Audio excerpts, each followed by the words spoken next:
Allez, on reprend un peu de silence, s'il vous plaît, un peu de calme. Monsieur Léaumont, merci. Merci, Madame la Présidente.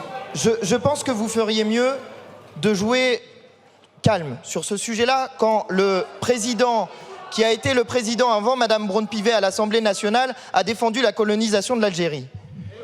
Donc vous feriez mieux de calmer un petit peu le jeu plutôt que de vous embarquer dans ce genre de débat. D'accord ? Dans un hémicycle déjà sous tension, l'explosion était inévitable. Face à un Gérald Darmanin crispé, acculé, incapable de masquer la panique d'un pouvoir qui vacille, les députés ont déclenché une tempête politique d'une rare intensité. Entre accusations de colonialisme, menaces de chaos en Nouvelle-Calédonie et invectives frontales, la séance vire à l'affrontement brut. Et lorsque Darmanin perd son sang-froid, l'hémicycle entier bascule dans un scandale retentissant. Également, Monsieur Corbière, rapidement.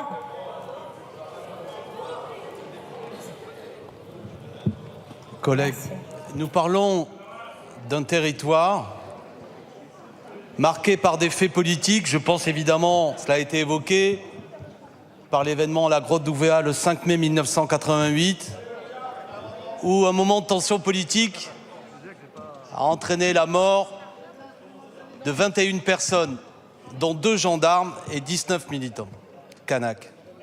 Tout le monde s'accorde aujourd'hui, y compris des hauts responsables du GIGN, que ce drame aurait pu être évité s'il y avait eu un dialogue politique qui était possible.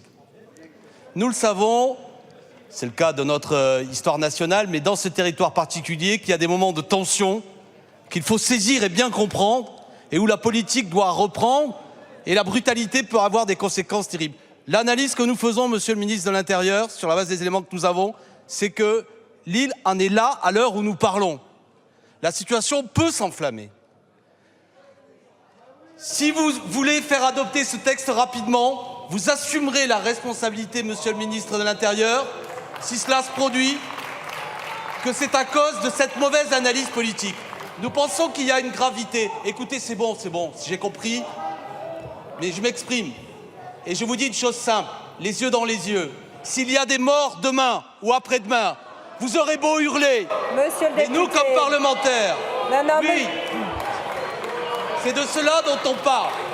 Le sang a coulé, vous le savez, et nous ne voulons pas que cela se reproduise. Nous vous disons, c'est une question de temps. Nous pensons que nous étions proches d'un accord politique. Nous allons peut-être perdre 15 jours, eh bien perdons-les. 1 mois, perdons-les. 3 mois, perdons-les. Mais qu'importe votre temps, notre temps, avec la situation de territoire marquée par, ça vient d'être dit, une histoire particulière. Voilà où nous en sommes. Et Monsieur le ministre, pardon, mais vous ne répondez pas à cette exigence de rapidité, écoutez, alors que, et j'aime le débat, donc c'est vous qui faites de l'obstruction. Merci beaucoup, Monsieur le député. Votre temps est écoulé. Je vous indique qu'on est sur ce texte dans cet hémicycle depuis hier, qu'on aborde tous ces sujets. Et franchement, vos interventions, je trouve, sont quelque peu déplacées dans le ton que vous avez aujourd'hui dans cet hémicycle. Si, je le dis comme je le pense. Comme je le pense.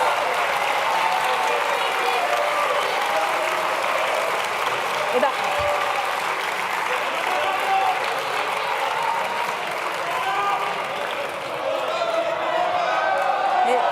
vous pouvez... Monsieur Corbière, pour un rappel au règlement. L'article 70.3. Attendez, Madame la Présidente. Oui. Si vous me permettez cette familiarité, les yeux dans les yeux. Non. Votre rôle. Je ne vous permets rôle. pas, Monsieur le député. Je ne vous permets pas. Allez, on avance maintenant.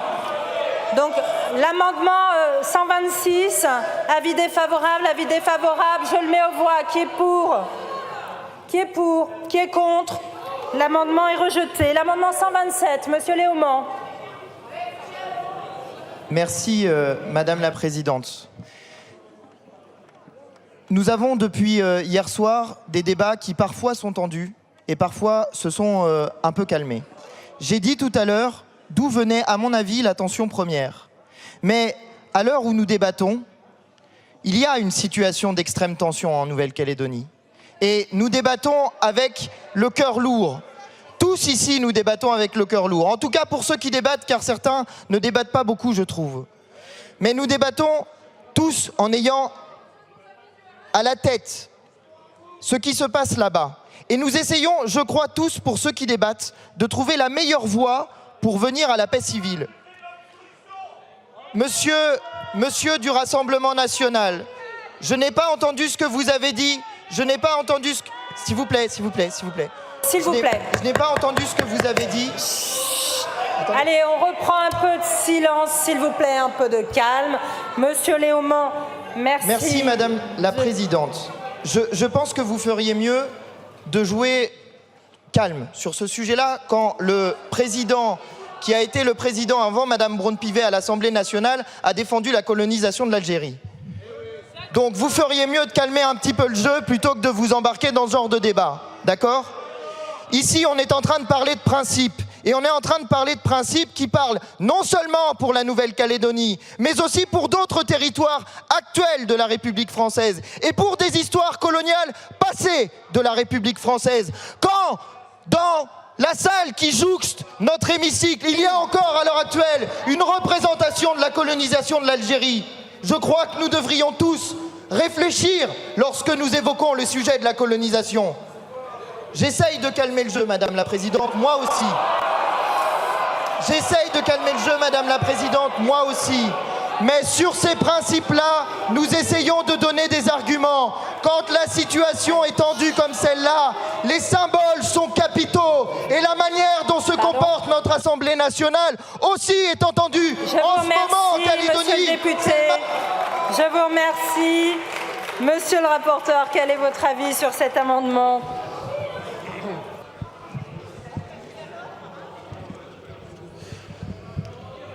Merci Madame la Présidente. Je voudrais appeler chacun ici dans cet hémicycle. On n'a aucun problème à entendre les arguments des uns et des autres. On a débattu depuis 2 jours maintenant sur le sujet. Je voudrais qu'on se calme un peu, juste par respect pour ce qui se passe en Nouvelle-Calédonie. Voilà, s'il vous plaît. On a des collèges qui brûlent, des églises qui brûlent, des écoles qui brûlent. Non mais... Je ne dis pas que vous n'avez pas le droit de ne pas argumenter sur le fait que vous êtes contre, je ne dis pas ça. Je dis juste qu'à un moment donné, je voudrais que le débat de l'Assemblée nationale soit à la hauteur de ce qui se passe là-bas. Voilà. Déjà par respect pour les gens qui nous regardent énormément depuis la Nouvelle-Calédonie. Je vous remercie. Merci, monsieur le rapporteur. Monsieur le ministre. Merci, Madame la Présidente. Comme le dit le film, la confusion peut encore s'expliquer, mais monsieur Léaumont, les termes sont inadéquats. Votre amendement ne correspond pas à votre sortie lyrique, puisque je rappelle que l'amendement de la France Insoumise, c'est de remplacer l'expression « les conditions prévues à l'article 45 » par « les conditions qui sont prévues à l'article 45 ».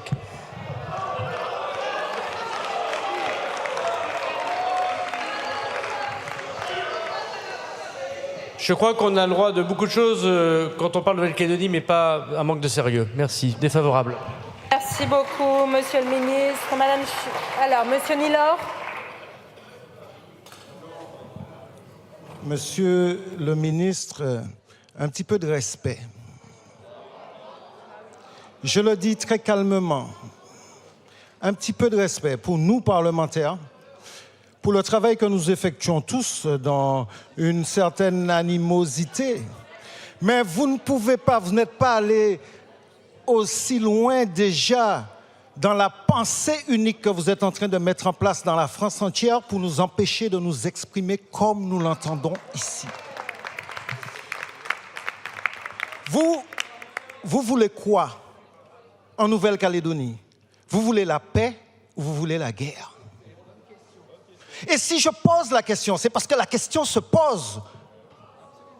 Lorsqu'on entend vos arguties, oui, cette question se pose. Vous prétendez, depuis le début de l'examen de ce texte, qu'un accord entre les partis sera plus favorisé, sera plus facile à partir du moment où on vote cette proposition de loi, ce projet de loi.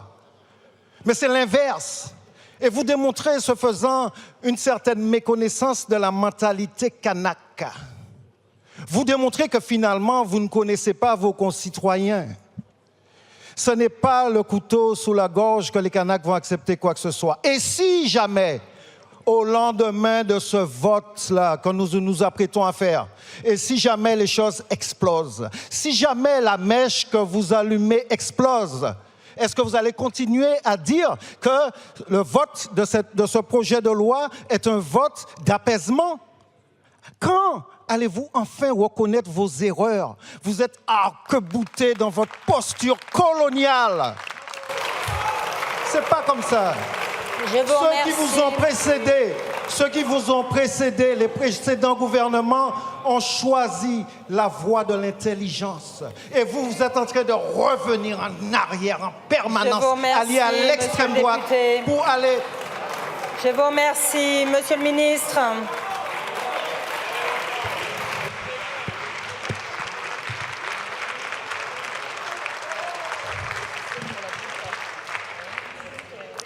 Bien, monsieur le député, si je peux me permettre, la posture coloniale que vous évoquez, vous ne pouvez pas me la dire à moi, dont je suis petit-fils de colonisés.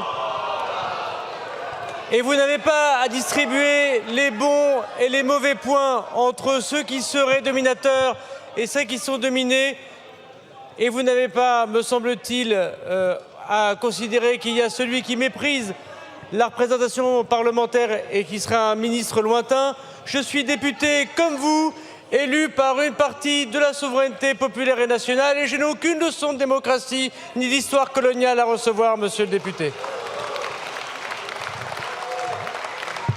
C'est vous qui êtes manichéen, monsieur le député. D'abord, comme l'a fait monsieur Corbière de façon assez irresponsable, en imaginant qu'il y aurait un camp qui voudrait la guerre, la mort, les atrocités. C'est ce que, quasiment, monsieur le député, ce que vous exprimez depuis le début de ces discussions. On a le droit de ne pas être d'accord avec vous et pour autant de ne pas vouloir la mort. Il faut que vous acceptiez que vous n'êtes pas le camp du bien, vous n'êtes qu'un camp dans le champ des opinions politiques, vous n'êtes pas le camp du bien et c'est fort heureux que vous ne le soyez pas quand j'entends les expressions collectives empreintes de violence, de non-respect pour les forces de l'ordre et du respect que vous a demandé monsieur Dunoyer et de monsieur Mesdorf, qui joue plus que le combat dans des quelques minutes de discussion sur Internet, ils jouent l'avenir de leur archipel, de leur famille, au moment où ils sont menacés de mort dans leur propre île. Et vous n'avez pas un mot pour le condamner. Pas un mot pour les forces de l'ordre, pas un mot pour les parlementaires qui sont menacés dans leur vie. Et monsieur le député, une bonne fois pour toutes, cessez de dire qu'il y a d'un côté les Kanaks et les Européens. La République, ce n'est pas la couleur de peau. Fort heureusement, il y a des Européens qui sont pour l'indépendance et des Kanaks qui sont pour la France. Et c'est la grandeur de notre pays. Arrêtez les caricatures. Vous n'êtes pas dans un meeting de Mélenchon. Merci beaucoup, monsieur le ministre. Monsieur Maillot. Allez, s'il vous plaît. Monsieur Maillot. Je suis réunionnais. Je suis ici de La Réunion, qui est une ancienne colonie, et ancienne, vous pouvez le mettre entre guillemets, colonie française. J'ai vu ma langue disparaître au profit d'une seule langue, celui de la République française. J'ai vu mon histoire être dissimulée, être bafouée au profit d'une seule histoire, l'histoire coloniale française. J'ai vu mon peuple être obligé de prendre l'avion pour trouver du boulot au profit des métros qui viennent chez nous pour occuper des postes à responsabilité. Il convient d'être avec le peuple qui meurt, qui est gazé au nom de la liberté, plutôt d'être avec une fausse démocratie qui bafoue la liberté. Parce que quand on veut écrire l'histoire, on ne prend pas de raccourcis. Quand on veut écrire l'histoire, on respecte les peuples autochtones avec l'homme avec un grand H. Ce soir, vous allez écrire l'histoire. Ce vote va écrire l'histoire. Mais comme par le passé, ça sera toujours et encore à l'encre coloniale. Ce qui s'est déroulé dans l'hémicycle n'a rien d'un simple débat parlementaire, c'est le reflet cru d'un régime à bout, incapable de contenir les tensions qu'il a lui-même provoquées. À mesure que les voix s'élèvent, que les députés d'outre-mer rappellent l'histoire coloniale effacée, la violence institutionnelle, les drames passés, Darmanin perd pied. le vernis de maîtrise tombe, laissant apparaître un ministre de l'Intérieur nerveux, fébrile, incapable d'entendre ce que tout un archipel hurle depuis des semaines, la France joue avec le feu. Car derrière cette joute politique, ce sont des vies humaines qui se jouent. Les parlementaires kanaks évoquent les morts de 1988, les blessures jamais refermées, la peur d'un embrasement imminent. Ils rappellent que la moindre erreur, le moindre passage en force peut raviver les plaies coloniales, rallumer les braises d'un conflit que le gouvernement semble considérer comme un simple détail de calendrier législatif. Mais Darmanin, enfermé dans sa posture autoritaire, rejette ses avertissements, se braque, s'indigne, accuse incapable de saisir ce qui se déroule sous ses yeux, la rupture de confiance est totale. Et lorsque le ministre se dresse, se présentant comme petit-fils de colonisé, la stratégie apparaît dans toute sa fragilité, une tentative désespérée de neutraliser les critiques, de renverser la charge morale, alors même que les images d'églises brûlées, de quartiers en flammes, de familles terrifiées en Nouvelle-Calédonie traversent le pays. Mais l'hémicycle ne se laisse pas intimider. Les députés insistent, rappellent le mépris, les violences policières, les choix dangereux imposés depuis Paris par un gouvernement qui ne comprend plus ses propres territoires. La tension monte, les voix s'entrechoquent, les accusations de colonialisme fusent comme des coups de tonnerre et Darmanin craque.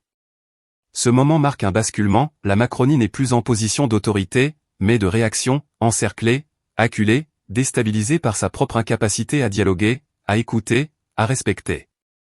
Le ministre, réduit à hausser le ton et à se justifier, n'incarne plus la fermeté, mais la fragilité d'un pouvoir qui tremble dès qu'on lui rappelle ses responsabilités historiques.